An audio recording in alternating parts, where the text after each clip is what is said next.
Hi, Judith. Hi, Kathy. Nice to see you today. It's so good to see you too. And we have a lot of stuff to share today. And Yeah, I'm so excited about that. and we want to welcome you as well to Yeah. our little online info session about our Israel journey to Israel. And we're going to be, we want to let you know, first of all, what kind of things that you're going to be hearing from us today. First of all, we just want you to get a chance to get to know us a little bit better because um, we hope that you're going to come to Israel with us. And Kathy and I sure are excited about coming. And And we we're thought just simply a blast to be with. So, we we sure just want are. you to know that. Plus, we're going to be hanging out for 10 days together. I So, know it. yeah. Yes. So we're gonna really know one another at the end of the journey to Israel for Yeah, sure. absolutely. But then we also just want to go through some of the logistics and some of the information that you might want to be knowing about the trip itself. And we actually went on to Facebook and asked some of our friends to give us a few questions that they would want to ask if they were here with us. And we think that you probably might have the same questions. So we're going to go through some of those questions with you, and hopefully we'll give you the answers. And then we also just want to just show to you that this isn't just a trip going to a country. No, this is going to be a journey that actually starts right now. Yeah, that's the exciting part. And that's what I'm most looking forward to because once you decide you're coming with us, the journey has begun.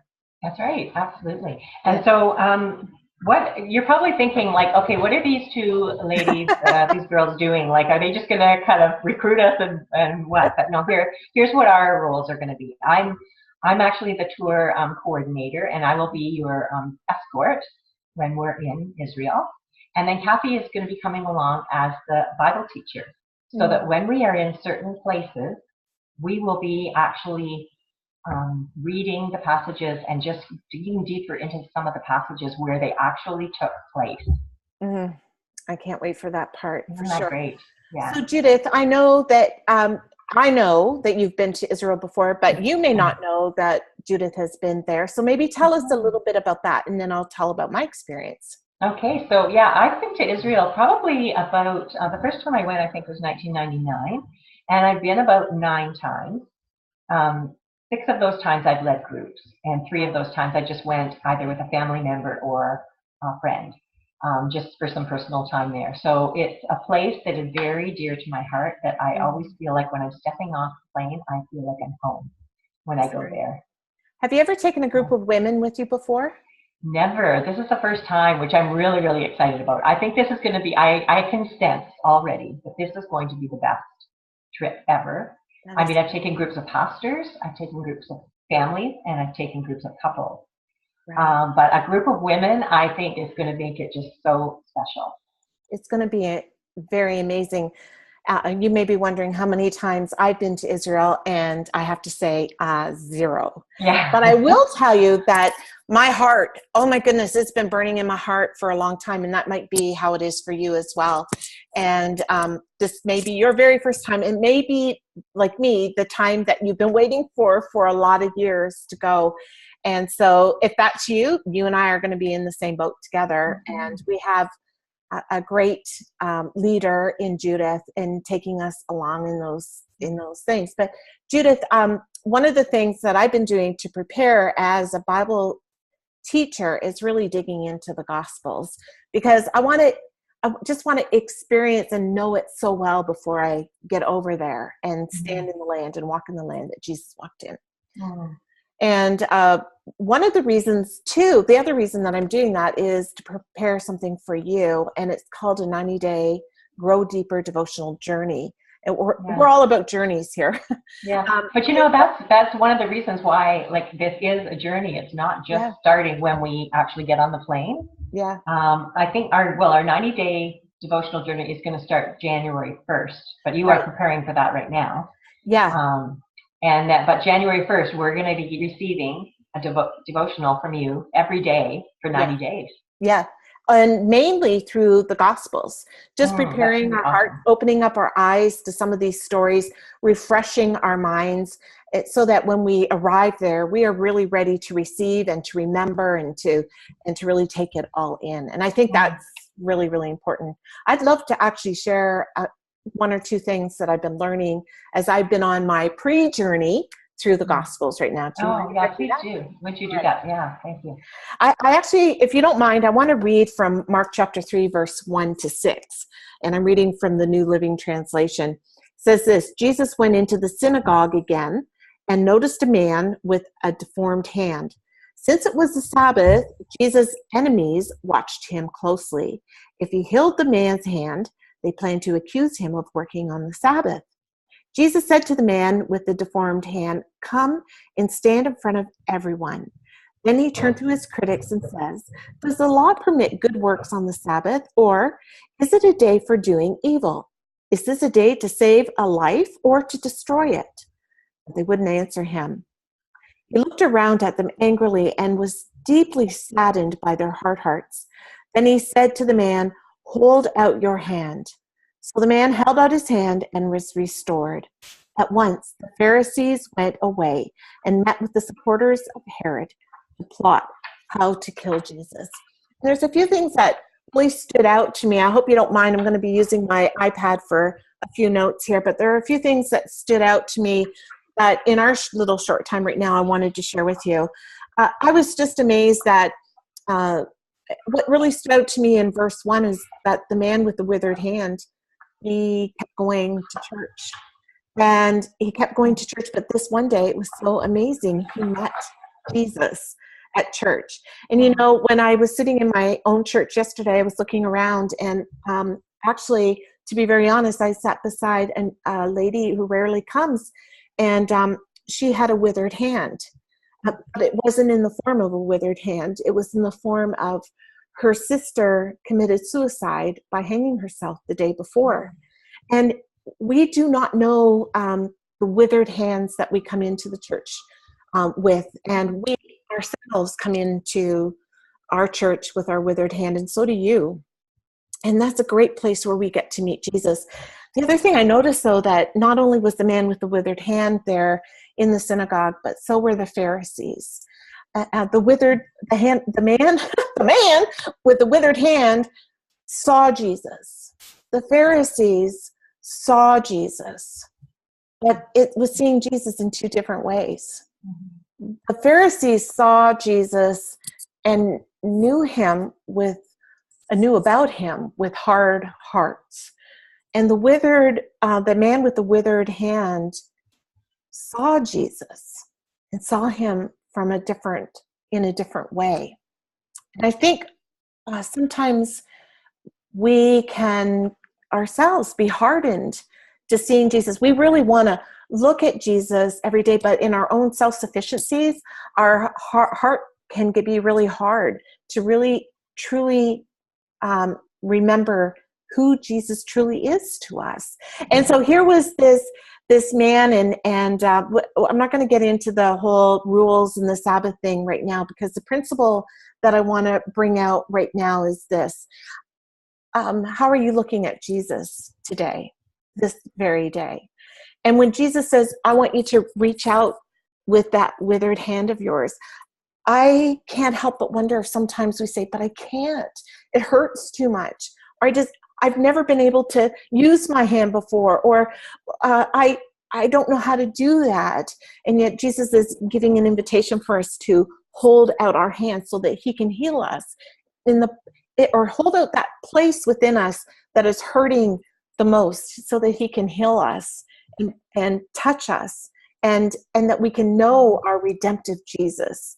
And so that's what I want to share with you today, because I think maybe you have a place in your heart and your soul and your body that's like that man with the withered hand. And come to meet Jesus today, not necessarily going to church or like he did to the synagogue or whatever, but on your knees.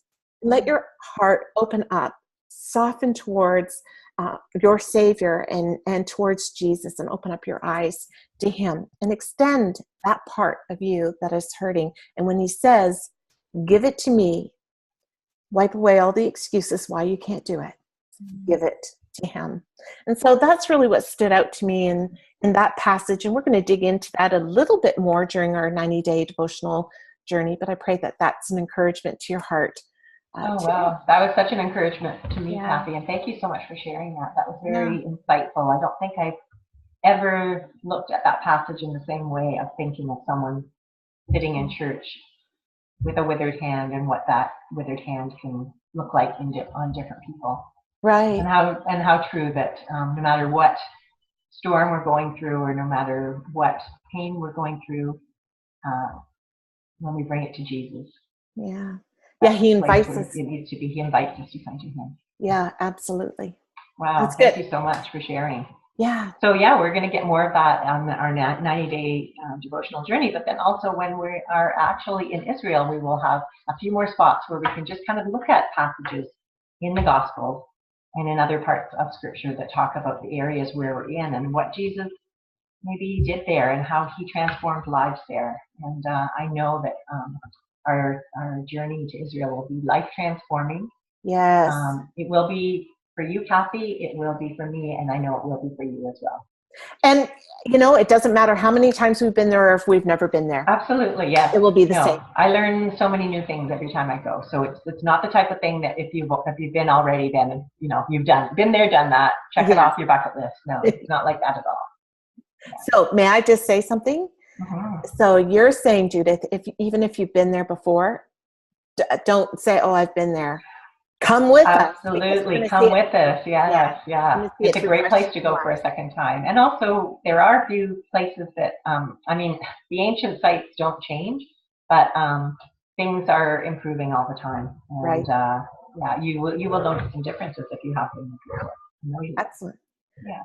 So I think what I'd like to do is just tell a little bit about what we're going to be doing about the trip itself. So I'm going to do a screen share.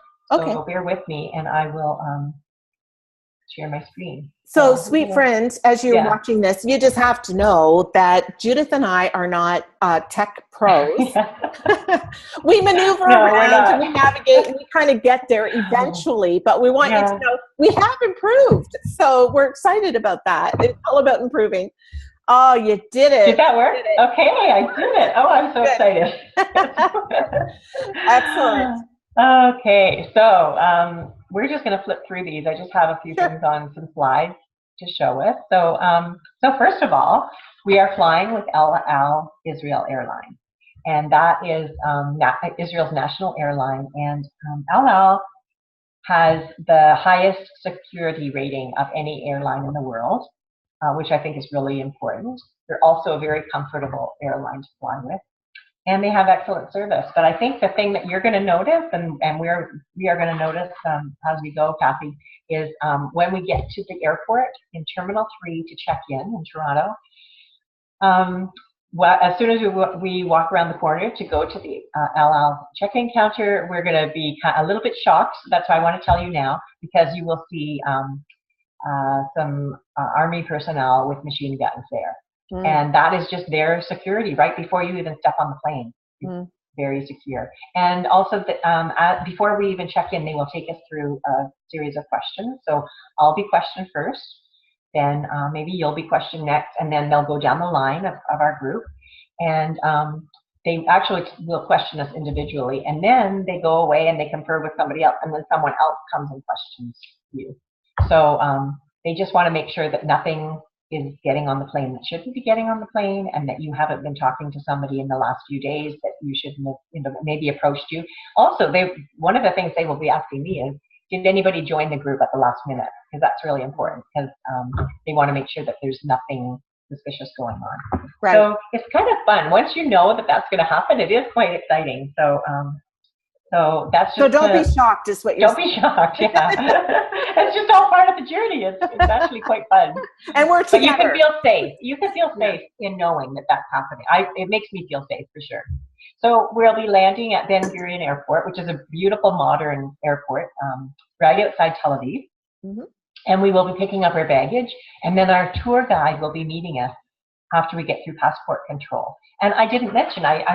I'm sure you were probably thinking, oh, she's going to escort us. Does that mean she's going to be telling us all about Israel? No, I'm not the guide. We have a wonderful guide. His name is Dan, and he is, all the guides in Israel are university educated, and they also have to have a specialty. But not only that, they also have to take extensive courses in Bible knowledge. So even though they are Jewish and not believers, they know their Bibles inside out, Old Testament and New Testament. So he's quite knowledgeable and very knowledgeable about other things such as archaeology and history, ancient history. So I know that you're going to really love him. He's very personable. I think he's going to really enjoy having a group of women. He was very, and to this day, I mean, the last group that I took was over there was 4 years ago. To this day, he still keeps in touch with some of the group members just because there was that connection. So, and that's his lovely wife. I was going to say Yuval, but it's not. It's the name of the woman who drove, Yael. She drove a tent peg into the Cicero's skull, remember, in Judges. Anyway, so Yael.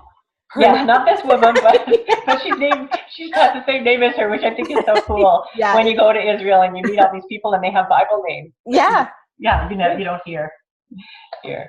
So this is just a map of Israel, and I don't know like really how much you can see, and I can't point to it to show you because my I don't know. Can you see my mouse on there? Can you see? No. Can you see my mouse? Can. Yes, okay. I can. So I'm just going to tell you that this is where we're landing in Tel Aviv. Right. So we land in Tel Aviv, and then we're just going to spend one night, and then we go up to the Galilee area, which is up here. Right. And you'll see the Sea of Galilee here. And between the Sea of Galilee and this river, whoops, I went back. So see how professional I am? Okay, so I clicked. You're doing good. Yeah. You're doing okay, so between the Sea of Galilee and then go right down and you'll see the Dead Sea. There's the Jordan River. So we'll be spending 3 days or 4 days in the Galilee area, and then we will drive all along the Jordan River. And the way they say it there is we'll go up to Jerusalem because it's up a mountain. So we'll go from the Jordan River right up to Jerusalem. We'll be heading to Bethlehem for a day. We'll be going to the Dead Sea for a day. So Israel is a very small country, but it's very hilly and mountainous. So it seems like everything should be just a straight line, but it's not. We're doing a lot of driving around in almost what seems like circles because we'll be going up mountains and down mountains and seeing so much when we are there.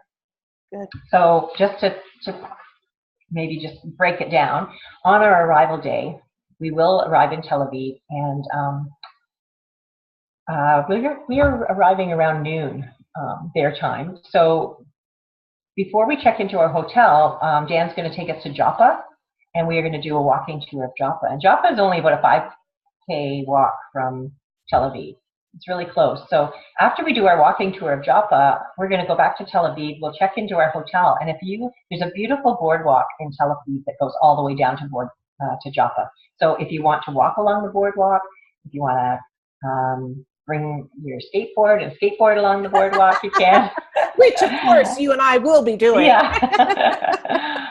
It's just a really beautiful, it goes right along the beach area of Tel Aviv. So it's a beautiful spot, even just to get an ice cream and just sit and watch.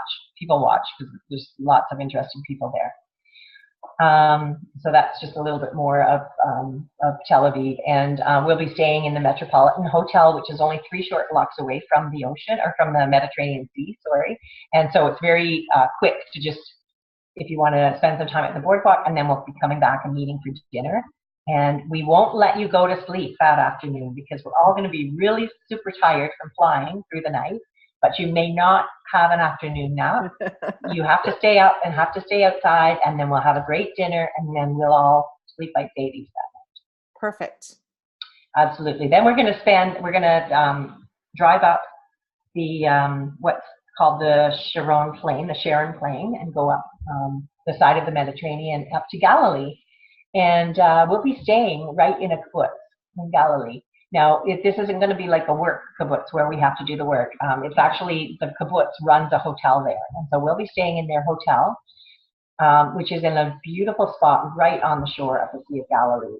It's so close, in fact, that the photo that you can see on the bottom they have a little dock going into the water, and something that I've done before is just get up early before the sun rises and go and sit on the dock and watch the sunrise and just have my devotions that morning, and just think about how many times did Jesus do this, sitting on the shore of Galilee when he was with the disciples. So, and after we spend 3 days there, we'll be going to Jerusalem, and this is our hotel in Jerusalem, the Prima Royal Hotel. It's actually a boutique hotel that's in a residential area. It's in a really nice, very upscale area of Jerusalem. And it's very close to the old city and close to the modern city and the modern shopping area. So it's been a really great location too. And I don't know how well you can see this, but this is actually just a Google map of the area in Jerusalem where we're going to be. And you see these broken lines all around here? Yeah. Okay, that's the old city. So that's within those broken lines is contained the old city of Jerusalem. So that's where the Tower of David is. That's where the Temple Mount is. There's going to be lots in there, and so cars cannot go in there. So we will be doing walking tours within the old city. And our hotel is actually right down here. So our hotel is really close. So I just wanted to show you that from here to here is one of the gates that goes into the old city. And then from where our hotel is, right up here is the pedestrian mall in modern Jerusalem. So it's just a really fantastic location. And then our typical day. Food. Yeah, food. It's all about the food, unfortunately. No, honestly, Israel has wonderful, wonderful food. And we'll start off with a beautiful, huge buffet breakfast. Their buffet breakfast consists of everything you can imagine. It's like they actually even serve salads and fish at breakfast. But what's very different about buffet food and buffet breakfast and meals in Israel is that breakfast and lunch are always dairy, and dinner is always non-dairy because they have to keep their food kosher. So they cannot mix milk with meat. So in the mornings at breakfast, there'll be lots of cheeses, there'll be lots of yogurts, all different kinds, and you'll have cream in your coffee and milk for your cereal. But when we have dinner, there will be lots of different meat dishes, and there will be desserts, but the desserts, they do a wonderful job of making desserts without dairy. You'll be surprised at the chocolate, how great the chocolate tastes, and also how great the whipped cream tastes. It's non-dairy. And it'll be non-dairy creamers for your coffee and tea. So so that's a little bit of a change from what we're used to. But we will be in a really modern coach, and we'll have a driver who will be with us for the whole time. And at lunchtime, we're just going to stop on the way, maybe at a falafel shop and get falafel, or maybe just at a place where you can get ice cream if you want, or get maybe a bun or a muffin or something. Because honestly, with the huge breakfast that we're having and the big dinner, I think you'll find that you're not that hungry at lunchtime, but we're definitely going to give an opportunity for something so that we can have a coffee or stop. There will be one time when we're actually going to have a different kind of a lunch, and that's when we're right on the Sea of Galilee. We will be actually having lunch at a restaurant that serves what is called St. Peter's fish. And it's typically the fish that's found in the Galilee, and the same fish that was there when Peter and James and John threw the net over and caught their fish. So that'll be really fun. Yeah. So some of the highlights of our itinerary. Up in the left corner, we're going to be visiting Nazareth, which is a modern city, but then there's also a place that's run by Christians, and they call it Nazareth Village. And what they've done is they've recreated what Nazareth would have been like in Jesus' day. So there's a synagogue there. They have lots of animals, and they show them in the pens that are just, the fences are made of rocks. They will actually be serving us lunch there, and that lady that you see, she's actually cooking pita bread over an open fire, and it's the best pita bread you'll ever have. Delicious, just right hot off the fire. So that's one of the places that we're going to be going that's very interesting. And the bottom left you'll see is the Dead Sea. We will be going to the Dead Sea, and we will be floating in the Dead Sea. We'll be getting some mud. There'll be a mud pit there, and you can put that beautiful black mud all over your skin. You can put it on your face. It's really very purifying mud. And then we'll wash it off again in their sulfur showers they have. And it's really a fun day just being at the Dead Sea. It's a lot of fun. The Dead Sea, you cannot sink in the Dead Sea. It's not possible. It's not humanly possible to sink. I know my husband, he always gets mad when he sees people out in the pool or whatever when they're just floating, and he says, because he can't do that. But at the Dead Sea, no problem at all.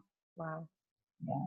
And then at the bottom, you can see that we are, there's some people that, with a group of pastors that I took, and these pastors were baptizing their wives in the Jordan River.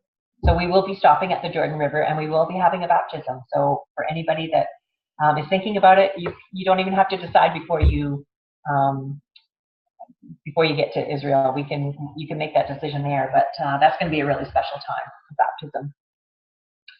And then also the picture on the right is just a boat on the Sea of Galilee, and we will be taking a boat ride on the Sea of Galilee when we're there. And the picture at the top, you might not recognize it, but that's me in that picture with shorter hair.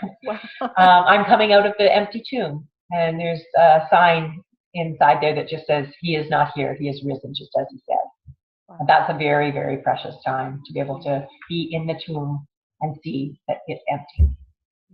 It's in the garden tomb area. So, yeah, here's some of the trip info that I want to tell you about.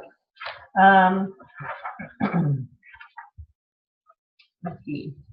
Okay, so if you do have questions, we are going to actually address some questions at the end that some other people have asked us. But the trip cost, of course, everybody wants to know how much is it. So if you're paying by credit card, this is the cost, $4,075, or if you're paying by check or cash, it's $39.41. And all we need right now from you is a $600 deposit to hold your spot. The trip balance is not due until January 31st. Yeah, January 31st. Mm-hmm. Health and physical requirements. Now, that's always something that people want to know. And to be honest, when you are purchasing insurance, you should have 3 months of health stability. So that would mean, like, if you've had a change in medication, or if you've had a doctor's visit or a hospital visit in the 3 months prior to coming to Israel, then you would need to talk to your insurance company about that and coverage. So you need to be in general good health. And there's going to be a lot of walking and uneven ground and some steps, a lot of steps and inclines. So the roads here and the paths here are not like, or there are not like here. There's a lot of cobblestones and just dirt trails and things like that. So you need a good pair of shoes for sure. They could be break sandals. them in before you come. Absolutely, yes. Yeah. Don't get nice, new, beautiful walking shoes, but don't wear them for it. I would say wear them for a good month before you come. Right. And they could be sandals. If you've got some nice, sturdy sandals that really have good support, right. That's not a problem. And also, start your physical training now. It's not too early to be starting. And you were telling me something, Kathy, about stair climbing, I think.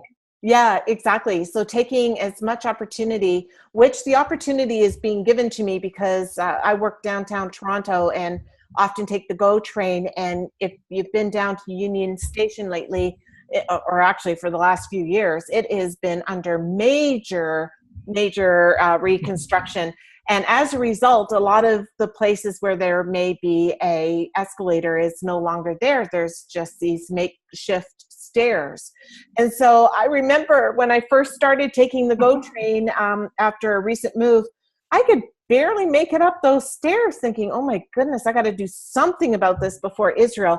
But, it doesn't take very much if you do it consistently. Yeah. And so I really found that now instead of taking the escalator as much as possible, I'm trying to take stairs, and it's really built up some what would the word, some, Stamina. yeah, it's like build up some good ability to do it. Let's say some endurance. Yeah. Maybe that's the word. Endurance, yeah. Yeah, some endurance to do it. So, what from my great, phys ed background, I'm just kidding. I would just say doing stairs has made a huge difference in getting out and walking more. Oh, yeah. So you'll notice the difference, and so now is the time when you have to start training. For sure. So the weather.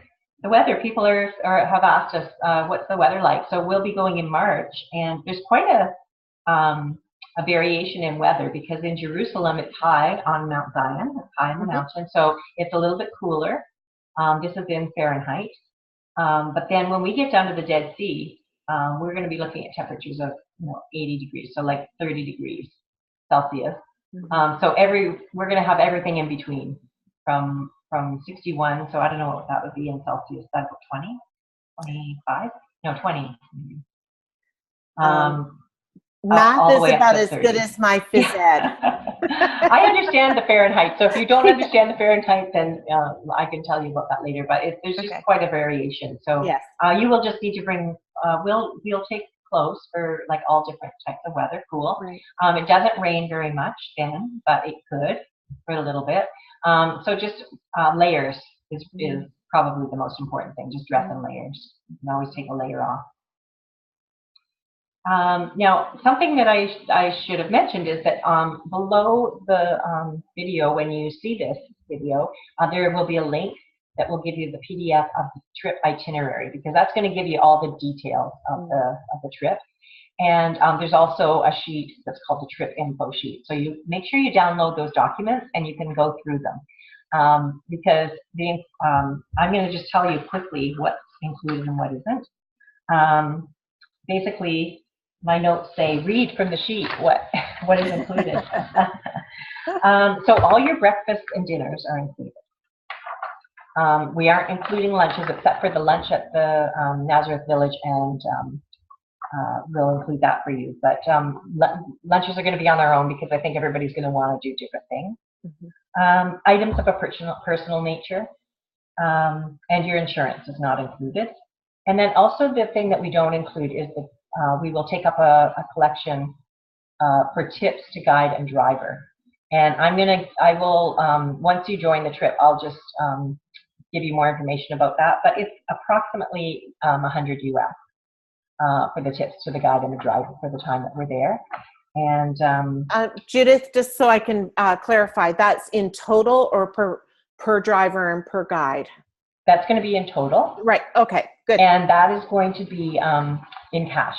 So Gotcha. That's something that you will need to bring in cash with you. Okay. And all the entrance fees to the sites that we're going to be visited are included. We're doing a special farewell dinner on the last evening. That will be included. And I think that's everything. The taxes, of course, the taxes are included as well. So really everything that you need is included in that price, except for your personal spending money. So you're going to need that $100 US for the tips, and then whatever you want to take in cash for spending, because there are going to be some places, most of the places we go will take credit cards, but there will be some places where they don't, like we're going to be in a remote area and you might want to buy a little souvenir off of somebody and it's cash. So we'll talk about that in a minute.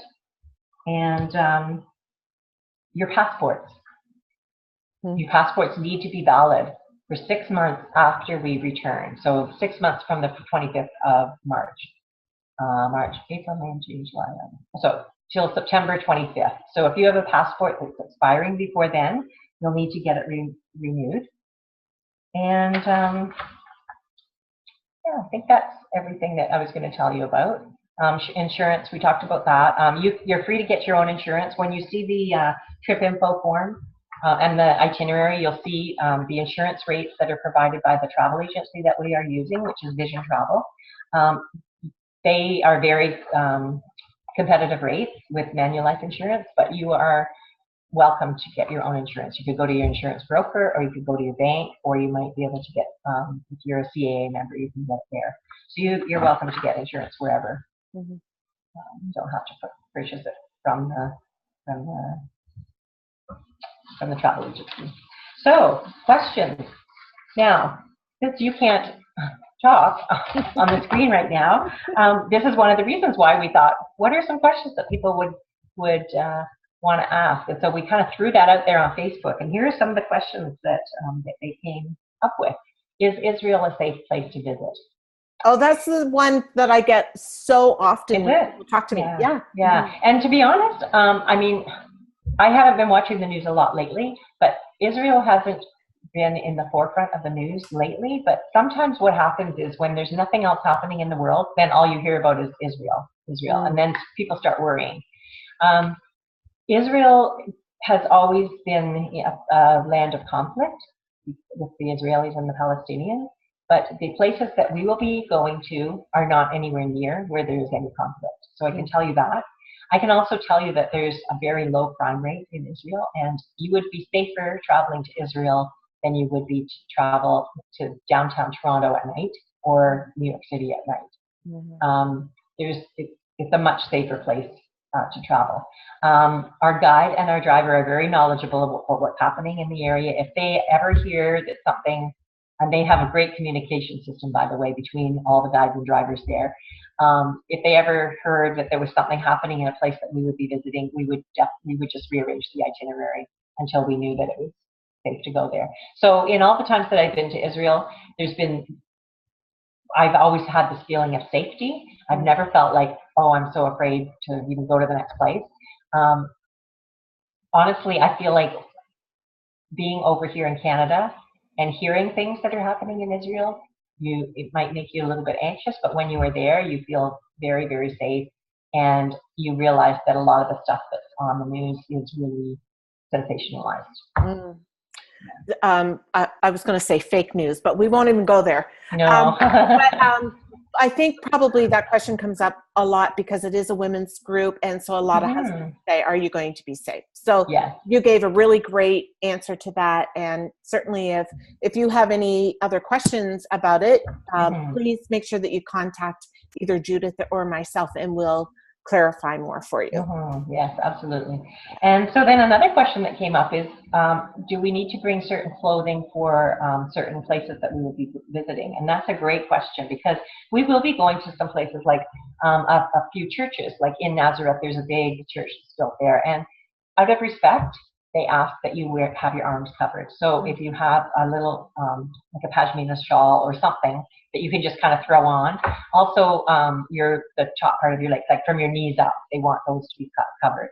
So it's more of a respectful thing, but sometimes the attendants who are letting us into those areas, those churches, they will say, no, you can't come in. If you were wearing short shorts and a really low cut top, they would actually bar you from entering.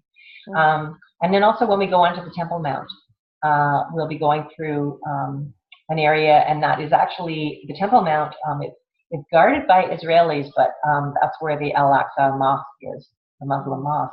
And so they are very sensitive to women and their clothing. So we'll just have to make sure that we have a jacket on or a shawl, and our legs are covered.